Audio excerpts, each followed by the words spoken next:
My name is Ibitayo Ogunbanwo. I am the managing partner for TADEF Consulting, an organization into management consulting, HR consulting, recruitment, and learning and development. The session so far, the conference so far has been very good. My session was with very, very renowned specialists in the field, in the learning and development field, HR field, and I must say it was very illuminating. I learned a lot.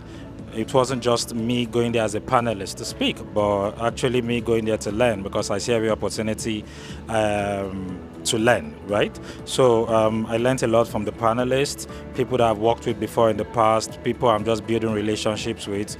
So it was really good, and the questions asked were very okay.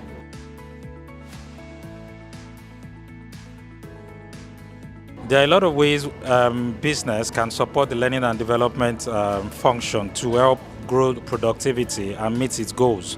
Number one is, it's not even just funding.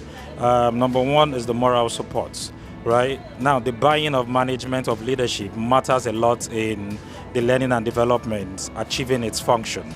And why am I saying that? If there's no support from leadership itself, if there's no support from the line managers, there's no way the learning and development can carry out its functions, because the learning and development is entrusted with ensuring that employees develop with respect to the skills, with respect to knowledge, with respect to experience, building career paths, building competency frameworks and the likes. So management support is actually very big. Now, management can support in different ways. Management can support with the funds needed.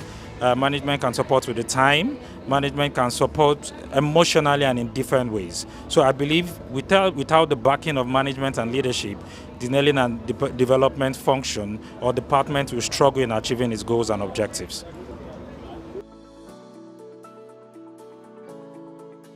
So the learning function can ensure that learning leads to and measure it. How are you going to do this? There are a lot of metrics that can be used. Ensure that there is learning impact. Learning has been impacted. Do you understand? Just like we spoke during my session, there are a lot of metrics to use to ensure that there's return on investment, return on expectation. There are a lot of models you can use to measure.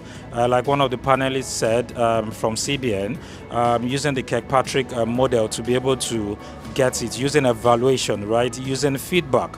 Now, there must be a form of shift before the training, after the training. One of the models again to use is an assessment before the training, an assessment after the training. That will actually show you that learning has been impacted.